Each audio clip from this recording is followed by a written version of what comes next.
yang sanggup menjauh kerinduan kami. Engkau Allah yang sanggup memulihkan kami. Pada saat itu kami seluruh hamba-Mu berkumpul di tempat ini menghadap tahta-Mu yang kudus. Pandanglah kami dari surga-Mu yang kudus. Lihatlah hati kami, lihatlah pergumulan kami, dan Engkau melihat kerinduan kami pribadi lepas pribadi. Engkau berkata di dalam firman, 2 dan 3 orang bersekutu di dalam nama, Engkau hadir di tengah kami. Saat itu Tuhan, kami melebihi itu. Maka kami yakin dan percaya Engkau hadir di tengah-tengah kami, melawan kami, memberkati kami, dan memulihkan kami. Di dalam nama Yesus kami berdoa dan mengucap syukur. Amin. Shalom, saudara kekasih dalam nama Yesus. Beberapa hari yang lalu saya di SMS Pak Jeffrey yang akan membawa renungan di jam doa, dan dia mengatakan temanya tentang puasa bukan. Kita membaca firman Tuhan dari 2 Korintus 6. Ya, mari kita buka Alkitab kita, 2 Korintus 6 ayat 1 sampai dengan 5. Kita baca secara bergantian. Demikian firman Tuhan. Paulus dalam pelayanannya. Sebagai teman-teman sekerja, kami menasihatkan kamu supaya kamu jangan membuat menjadi sia-sia kasih karunia Allah yang telah kamu terima. Sebab Allah beriman, pada waktu aku berkenan, aku akan menyelamatkan engkau, dan pada hari aku menyelamatkan, aku akan menolong engkau. Sesungguhnya waktu ini adalah waktu perkenanan itu. Sesungguhnya hari ini adalah hari penyelamatan itu. Dalam hal apapun, kami tidak memberi sebab orang tersandung, supaya pelayanan kami jangan sampai dicela. Sebaliknya, dalam segala hal kami menunjukkan bahwa kami adalah pelayan Allah, yaitu dalam menanggung kesabaran dan memberi keterangan kesesakan dan kesusahan, Dalam menanggung jera, dalam penjara dan kerusuhan, dalam jerih payah, dalam berjaga-jaga dan berpuasa.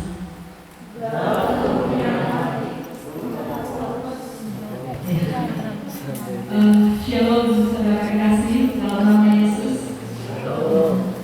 Kita melihat Rasul Paulus menceritakan tentang pelayanannya. Dia mengatakan, jangan mensia-siakan kasih karunia Allah yang telah kamu terima. Demikian dikatakan Rasul Paulus kepada jemaat di Korintus.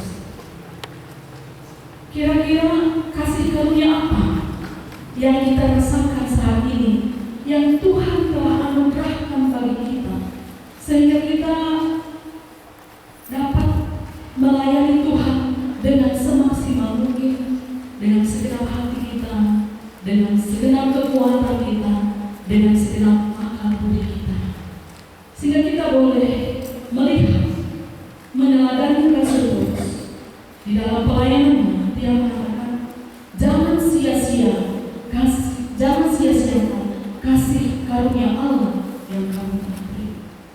Apa yang telah Rasul Paulus rasakan di dalam dia menerima kasih karunia Allah? Kita melihat bahwa Rasul Paulus yang tadinya adalah mengejar-ngejar dan membunuh dan mendera seluruh pengikut Yesus, tetapi ketika Tuhan Yesus melawan dia dalam perjalanannya ke Damaskus, apa yang terjadi dalam kehidupan Paulus? Dia mengalami suatu lawatan, jamahan kuasa Tuhan, dan mengubahkan cara pandangnya tentang siapa Tuhan Yesus. Bagaimana dengan kita ketika kita mengalami perjumpaan pribadi dengan Tuhan? Apa yang kita rasakan yang sudah mengubah cara pandang kita, yang sudah mengubah sikap kita, dan yang sudah mengubah cara pelayanan kita kepada Tuhan. Masing-masing kita bisa mengevaluasi diri kita. Ya. Demikian Paulus, kita melihat apa yang dikatakan Paulus, hal yang memotivasi dia, yang membangkitkan semangat dia untuk melayani Tuhan.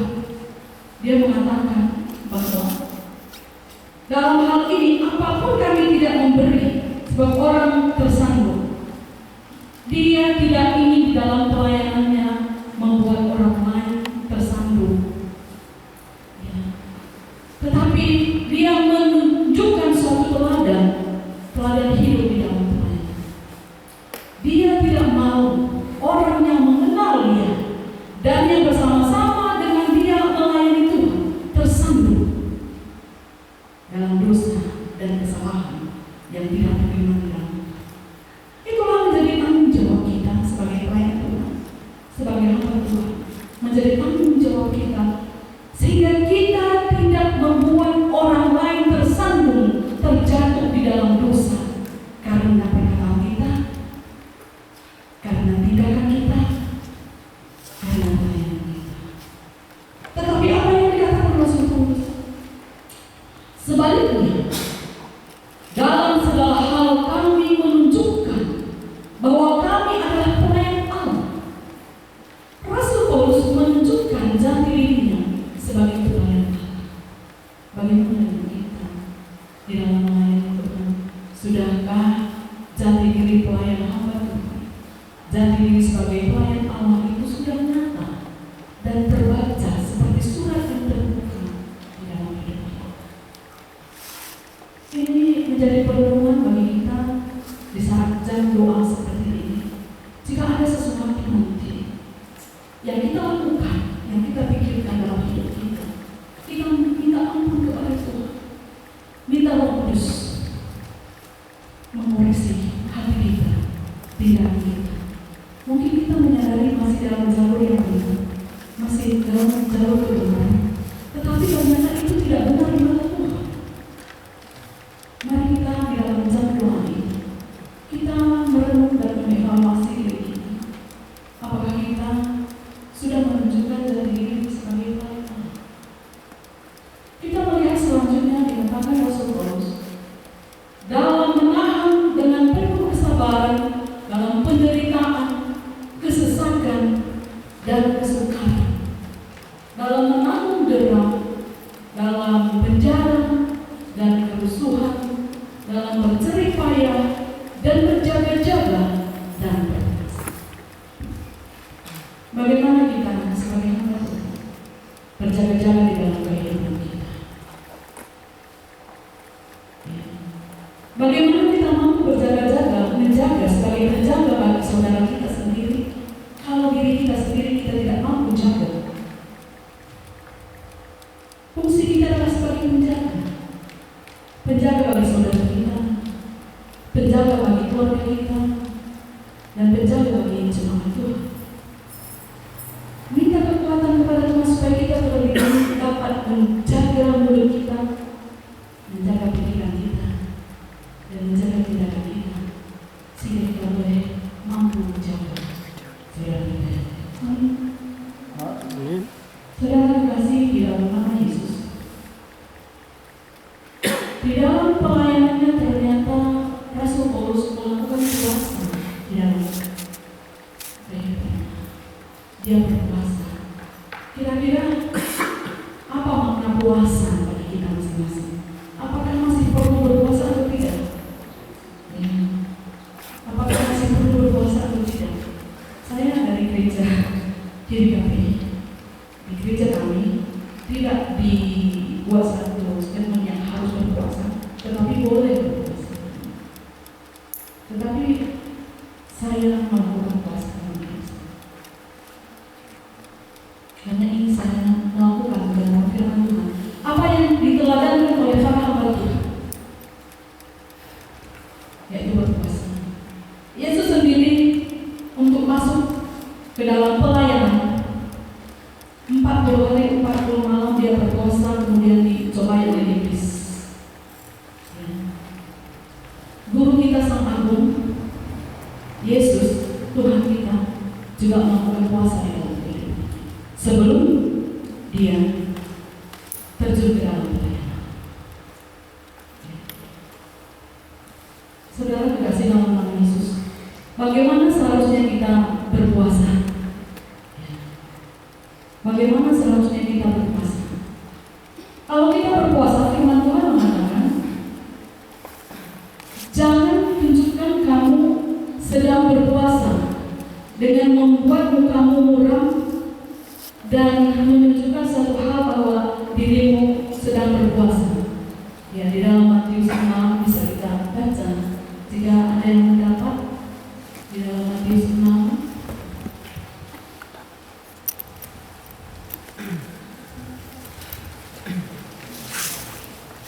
Ayat 16, salah satu bisa membaca. Matius 6 ayat 16, demikian firman Tuhan. Dan apabila kamu berpuasa, janganlah minum kamu seperti orang munafik. Mereka minum air yang banyak, supaya orang melihat bahwa mereka sedang berpuasa. Aku berkata kepadamu, sesungguhnya mereka sudah mendapat upahnya. Ya, Tetapi apabila engkau berpuasa, minyakilah kepalamu dan cucilah mukamu, supaya jangan dilihat oleh orang bahwa engkau sedang berpuasa, melainkan hanya oleh Bapamu yang ada di tempat tersembunyi. Maka Bapamu yang melihat yang tersembunyi akan membalasnya kepadamu. ya. Jika kita berpuasa, tujuannya untuk apa? Fokus kita berpuasa yaitu kepada Bapa yang di surga, bukan untuk mendapat penilaian dari orang lain, ya, bukan mendapat penilaian dari sesama manusia, tetapi fokusnya adalah kepada Bapa yang di surga.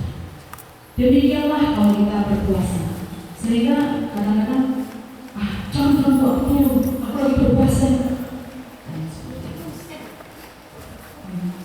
Kadang-kadang seperti itu, ada yang pengalamannya, ada yang terpaku di sini. Marilah kita melakukan puasa itu dengan benar, supaya kita mendapat upah dari Bapa dari surga. Kemudian tujuan kita berpuasa, tentu segala sesuatu yang kita lakukan di dalam hidup kita ada tujuannya. Orang yang tidak yang melakukan sesuatu tidak mengetahui tujuan apa yang dilakukannya, itu adalah bukan orang yang bijaksana. Tetapi orang yang bijaksana adalah mengetahui apa yang dilakukannya, tujuan apa sesuatu yang dilakukan. Jadi tujuan kita berpuasa apa? Kita bisa melihat dari kesaksian Alkitab mulai dari Perjanjian Lama sampai dengan Perjanjian Baru, di mana Ezra adalah seorang ahli Alkitab. Ketika mereka ada di Babel dan pada zaman Raja Artasasta, mereka dipulangkan ke Yerusalem. Apa yang dilakukan oleh Ezra? Ezra adalah seorang ahli Taurat, ahli Alkitab, dan seorang imam pada masa zaman Babel. Ketika mereka hendak pulang ke Yerusalem, apa yang dilakukan oleh Ezra? Di dalam Ezra 8 ayat 21, di suatu tempat Ezra mengatakan kepada umat Israel, kita harus berpuasa. Kenapa Ezra mengatakan kita harus berpuasa? Karena ketika Ezra diutus sebagai pemimpin untuk membawa umat Israel kembali ke Yerusalem, raja menawarkan kepada Ezra tentera untuk melindungi mereka dalam perjalanan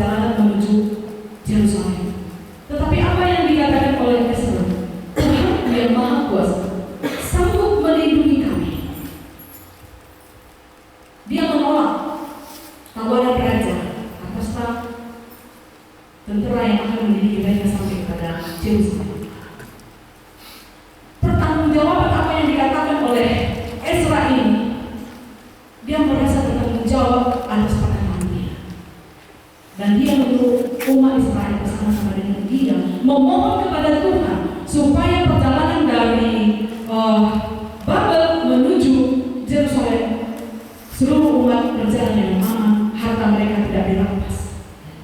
Dia merasa malu kepada raja atasnya jika nanti dalam perjalanan mereka dirampas dan diganggu oleh orang-orang yang ingin merampok atau merampas harta mereka dalam perjalanan. Oleh karena itu, dengan rasa tanggung jawab itu, dia menghimbau umat supaya memohon kepada Tuhan, merendahkan diri di hadapan Tuhan, supaya mereka ada dalam keadaan aman dalam perjalanan. Ini kita melihat salah satu tujuan daripada berpuasa. Apa yang dilakukan oleh Ezra dalam pengalaman kehidupan. Kita melihat juga pada Nabi Joel, pada masa itu adalah masa kesusahan. Allah ingin menghukum bangsa Israel karena tidak berkenan di hadapan Tuhan. Tuhan mengirimkan belalang penindak dan tanaman anggur menjadi kering. Apa yang dikatakan oleh Nabi Joel kepada umat Israel? Mari kita meniup sangkakala dan menyatakan berpuasa dan merendahkan diri di hadapan Tuhan, supaya Tuhan menarik hukumannya. Kita melihat lagi kembali fungsi puasa apa yang dilakukan oleh Joel ini. Ternyata dia bermohon kepada Tuhan supaya Tuhan menarik hukuman pada bangsa Israel. Inilah pengalaman Nabi Joel sebagai pemimpin, sebagai nabi bagi bangsa Israel pada saat itu. Bagaimana kita sebagai hamba Tuhan? Rasa pertanggungjawaban apakah yang kita miliki dalam kepedulian kita tentang apa-apa saja yang menjadi permasalahan yang timbul di tengah-tengah pelayanan kita?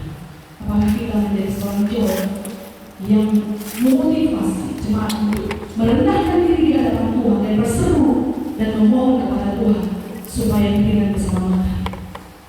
Ini menjadi tanggung jawab kita masing-masing, dan saya yakin dan percaya kita sudah melakukan itu dalam kehidupan kita, baik dalam keluarga, pelayanan kita.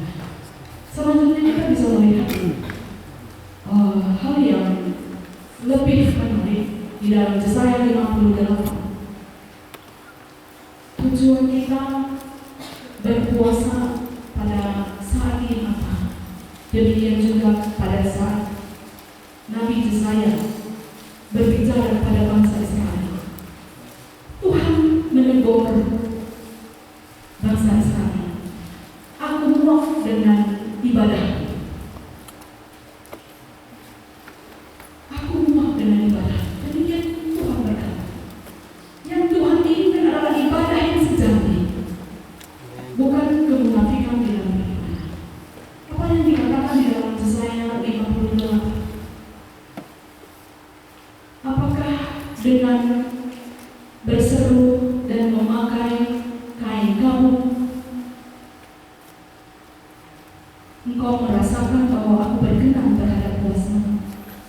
Tetapi puasa yang berkenan bagiku adalah ketika engkau melakukan kebenaran, kebaikan dalam kehidupan. Allah menegur bangsa Israel yang merendahkan buruh-buruh mereka, yang mendesak-desak buruh mereka di dalam bekerja. Tidak ada keadilan di sana. Kemudian juga Allah menegur sikap kelaliman yang ada pada orang-orang Israel. Dan Allah juga menegur kedegilan hati mereka untuk tidak mau membagi-bagi roti bagi orang yang membutuhkan. Allah juga menegur mereka ketika mereka tidak melakukan kebenaran dan keadilan di tengah-tengah mereka. Bagi Tuhan, puasa mereka itu suatu hal yang menjijikkan di hadapan Tuhan, bukan ibadah yang sejati. Apa yang dikatakan Tuhan? Puasa yang benar bagiku, ibadah sejati yang benar bagiku, ketika kebenaran ada di baris depan. Apakah di dalam kehidupan kita mengutamakan kebenaran di baris ke depan kita, sehingga kemuliaan Tuhan akan mendatangi kita dari belakang? Puasa yang Tuhan inginkan adalah menjadikan kebenaran di baris depan kita, dan akibatnya nanti kemuliaan akan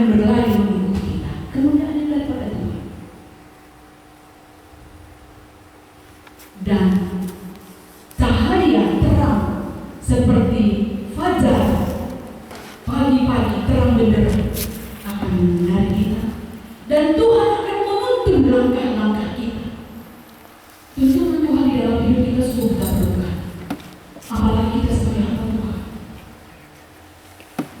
Langkah-langkah di dalam kehidupan kita, apa yang kita jalankan? Pendapat orang lain, solusi dunia ini, kebijaksanaan yang datangnya dari dunia ini. Bukan itu menjadi andalan kita di dalam kita melayani Tuhan, tetapi tuntunan Tuhan itu yang kita utamakan di dalam kehidupan kita. Tuntunan Tuhan. Bagaimana kita menyerahkan kehidupan kita supaya Tuhan menuntun kita langkah demi langkah. Kalaupun dalam menghadapi tuntunan itu, langkah demi langkah itu, kita mengalami kesukaran seperti Rasul Paulus, didera, dicemooh, tidak dihargai, tetapi yakin dan percaya ketika kebenaran dibalas depan kita, maka kemuliaan akan mengejar kita dari belakang. Tidak perlu untuk meninggikan diri, karena Tuhan Yesus berkata ketika dua orang berpuasa, ketika orang dua perumpamaan tentang orang Farisi dan pemungut cukai. Orang Farisi mengatakan memuji dirinya ketika beribadah kepada Tuhan di rumah ibadah. Orang Farisi mengatakan, aku tidak merampok orang lain, aku melakukan undang-undang, aku melakukan ini dan melakukan ini, dan mendongakkan kepalanya di hadapan Tuhan. Tetapi yang satunya adalah Tuhan Yesus, seorang pemungut cukai.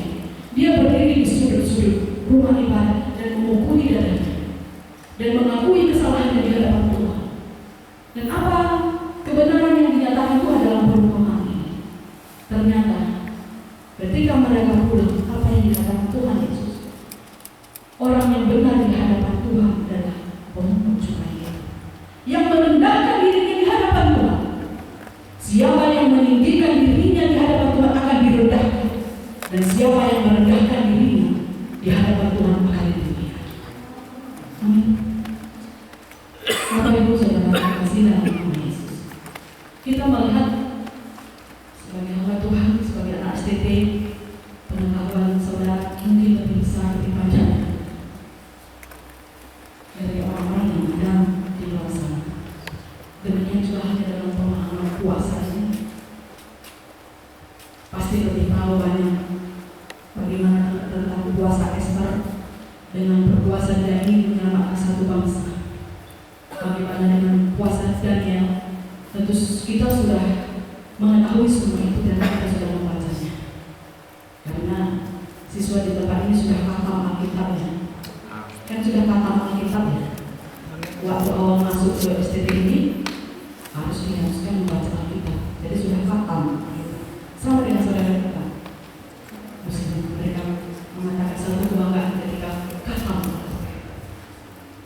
Dan saya yakin saya kita semua di sini sudah khatam Alkitab ini. Demikian saudara kekasih dalam nama Yesus, pemahaman tentang puasa dan apa tujuan puasa dan apa manfaat puasa bagi kita sudah kita pahami. Mari lebih lagi kita menggali tentang puasa ini sehingga kita boleh merasakan kuasa Tuhan bekerja dalam kehidupan kita. Ketika ada percakapan antara murid dan Tuhan Yesus, kami sudah melayani dan mengajar dan melayani Engkau, tetapi kami tidak bisa membebaskan mereka dari kuasa iblis. Apa yang dikatakan Tuhan Yesus? Engkau tidak akan mampu melayani dan membebaskan dia dari kuasa iblis kalau bukan dengan puasa.